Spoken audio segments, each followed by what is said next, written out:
Assalamualaikum warahmatullahi wabarakatuh. Salam sejahtera bagi kita semua. Sebelumnya, perkenalkan nama saya Tessa Juliana dari Prodi Hukum Ekonomi Syariah semester 6. Yang pada kesempatan kali ini saya akan mempresentasikan materi yang menjadi bagian tugas akhir semester yang ditugaskan oleh Bapak Ahmad Gunawan MPD selaku dosen pengampu di mata kuliah Teori dan Teknik Pengambilan Keputusan. Di sini saya mengambil materi dari buku karya Irham Fahmi, yaitu Teori dan Teknik Pengambilan Keputusan bab 9 tentang analisis inflasi.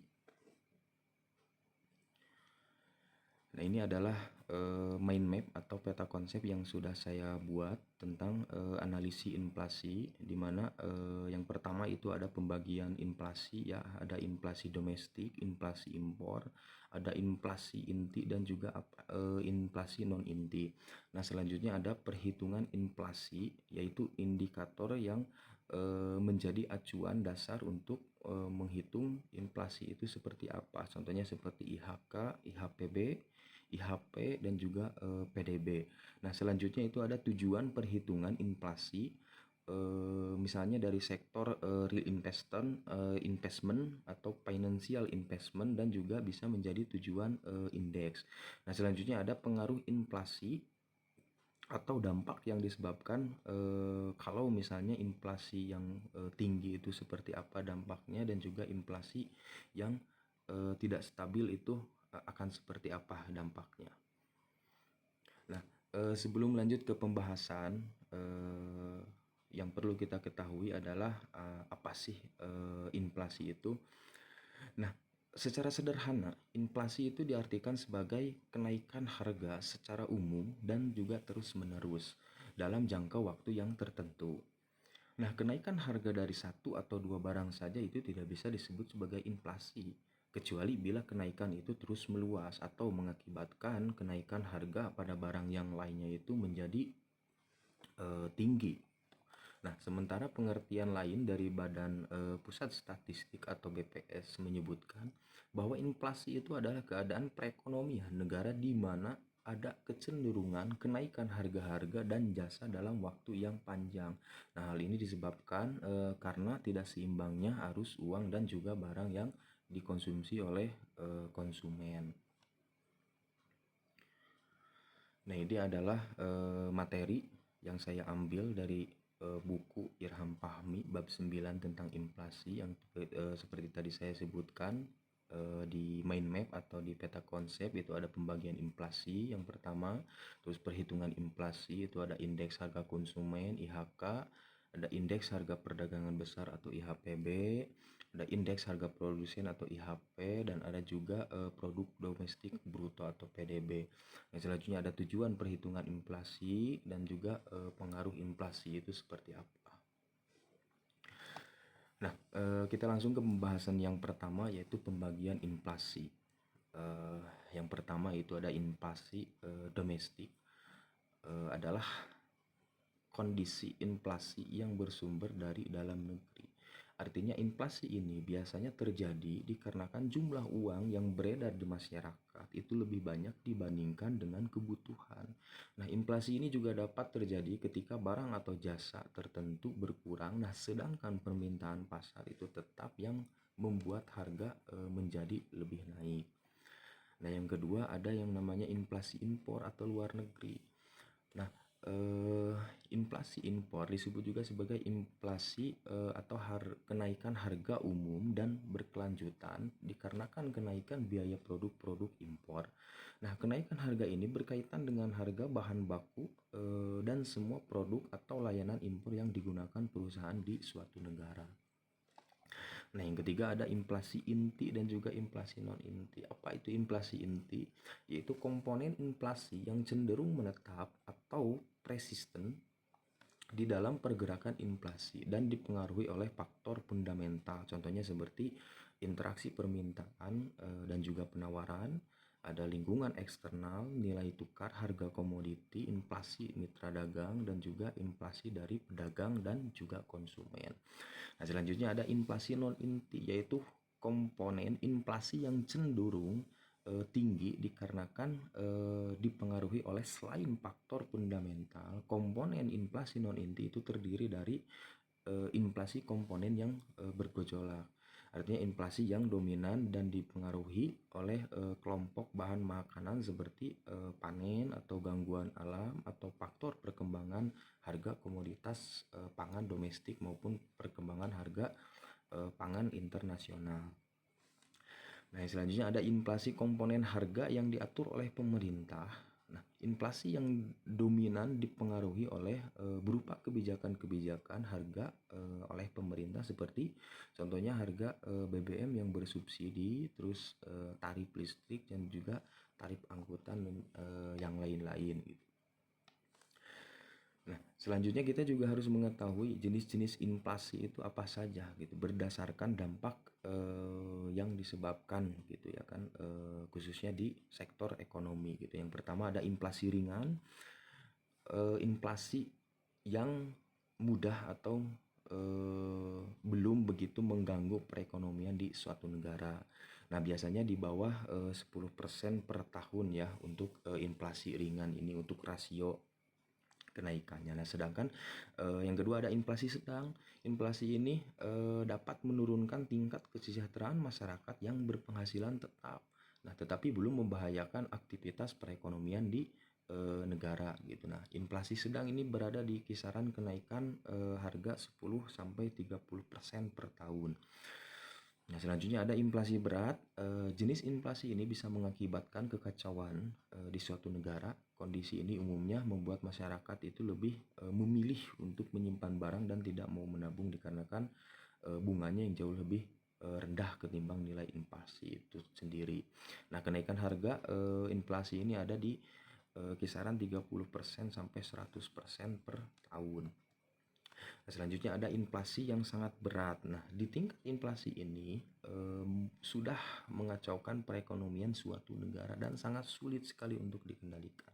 Meskipun kebijakan moneter dan fiskal, inflasi ini berada di kisaran 100% ke atas per tahun. Contohnya mungkin kalau misalkan negara yang sudah memasuki inflasi sangat berat itu seperti negara Zimbabwe ya. Itu udah sangat sulit sekali ya untuk dikendalikan.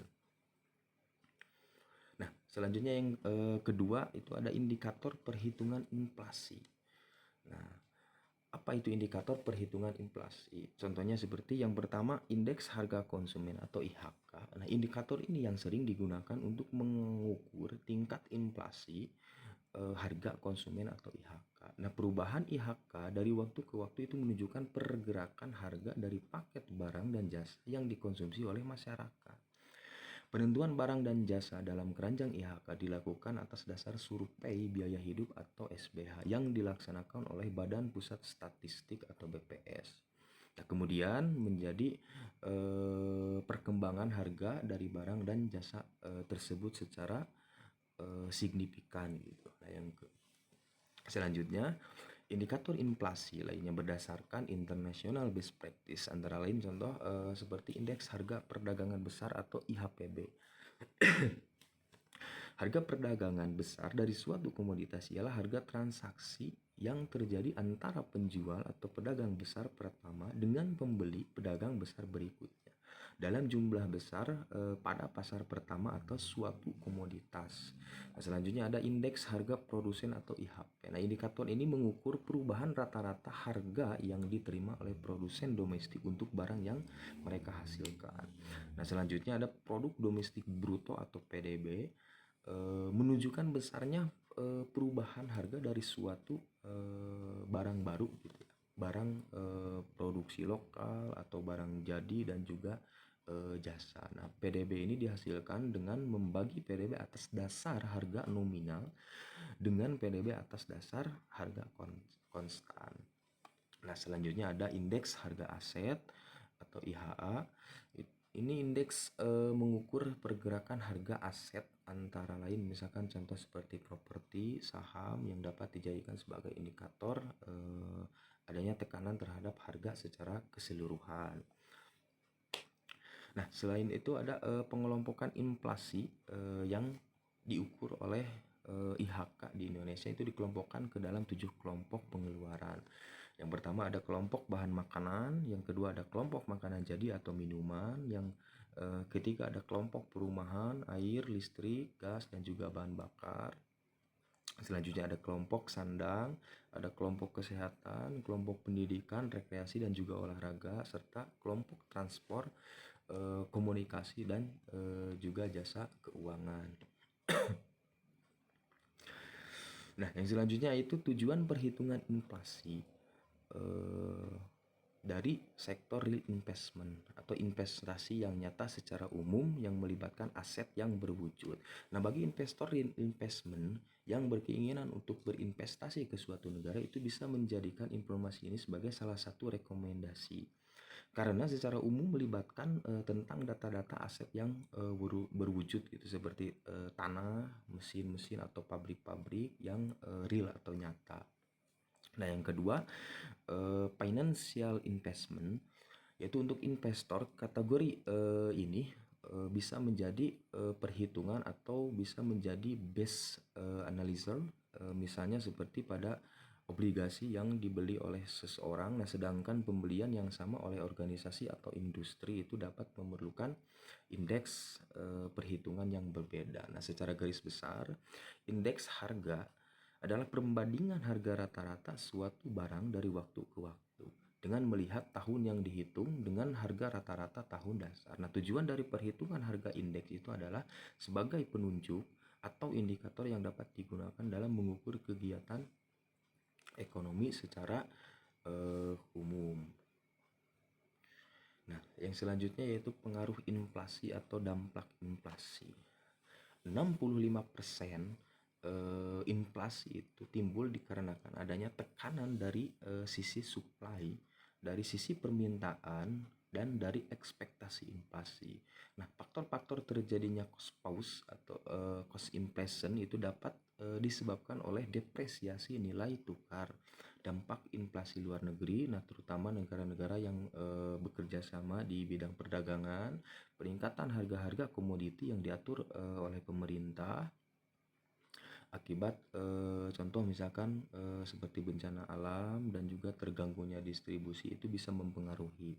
Nah, faktor penyebab terjadinya demand pull inflation adalah tingginya permintaan barang dan jasa relatif terhadap ketersediaannya. Dalam konteks makroekonomi, kondisi ini digambarkan oleh output real yang melebihi output potensialnya atau permintaan total lebih besar daripada kapasitas perekonomiannya.